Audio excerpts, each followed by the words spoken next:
should be simmering, but it's not doing that. So we're just going to let this hold on for a second. Okay. And at the same time, what I want to let you know is that I'm going to be using a 5-cheese tortellini. The great thing about using the cheese tortellini is that it already has a lot of flavor in it. So we don't have to go ahead and put too much stuff into the pasta. You'll see the pancetta is going to add flavor, the wine is going to add flavor, the sage is going to add flavor. We put in the pumpkin, we put in the cream, and we're pretty much all set after that.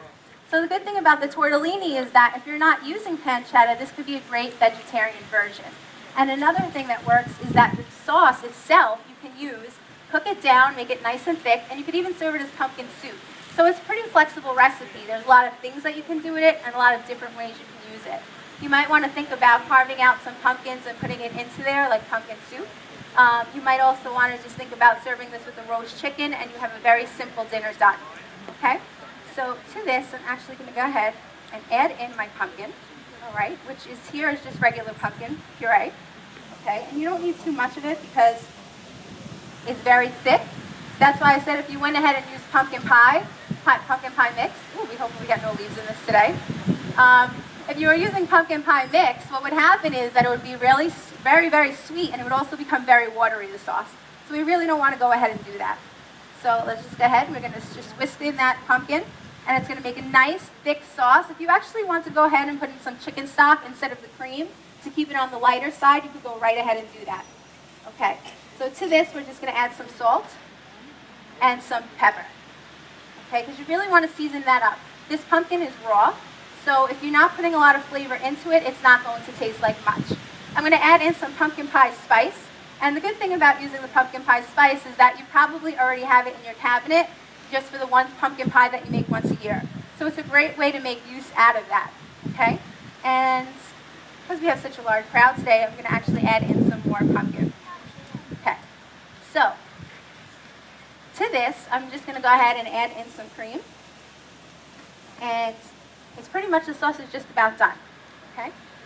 So we add in our cream, and if we wanted to make it a little bit on the lighter side, like I said, you can go right ahead and use chicken stock. That'll work just as well.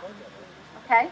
And pretty much you just let this cook up quite a few minutes, and then toss it with the tortellini, and you're just about done. Any questions about this recipe? Any questions in general? You can go ahead, if you can't find pancetta, you can go ahead and use bacon. Bacon is easy to find. If you don't want to use bacon because you're not into pork, you can go ahead and use turkey bacon. It's going to work just as well. So you can see it's pretty easy to make this a healthy dish at the same time. You can just go ahead, substitute the bacon or the pancetta for turkey bacon. You go ahead and put in the pumpkin, and then you would just use the chicken stock to go ahead and make it a thinner recipe. Okay? And this actually turns out to be a nice, beautiful orange sauce. And I have to say it's very festive when it's on the table. Okay? And what I'm going to do is, because this pan actually seems to be hotter, we're just going to transfer over some of this sauce right into there. So I can just unplug this, and we're going to go right like that. So you can see it's pretty easy to make this for a large crowd. Okay? And we're pretty much all set. We're just going to give this a second to cook in. And we're just about done. This is off again. Okay. So, any questions? Yes? Oh, let me hear it.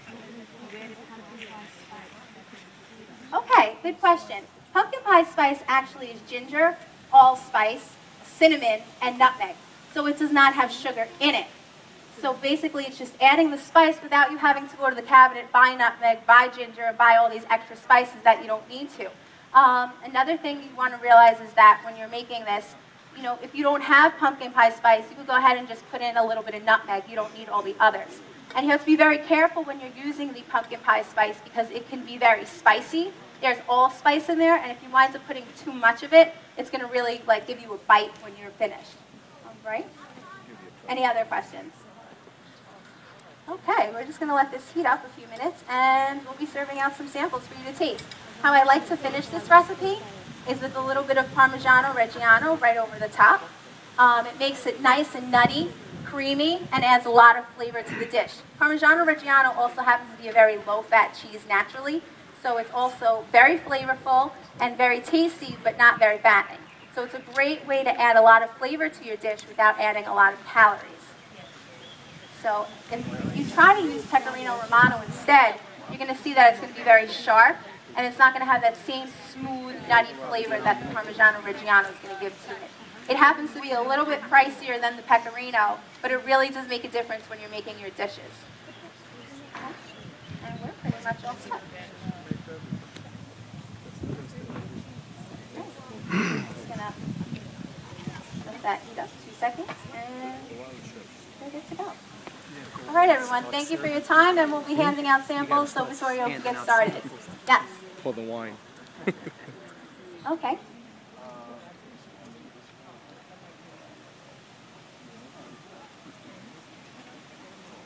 How about a big round of applause? It was a great time. Thank you for coming.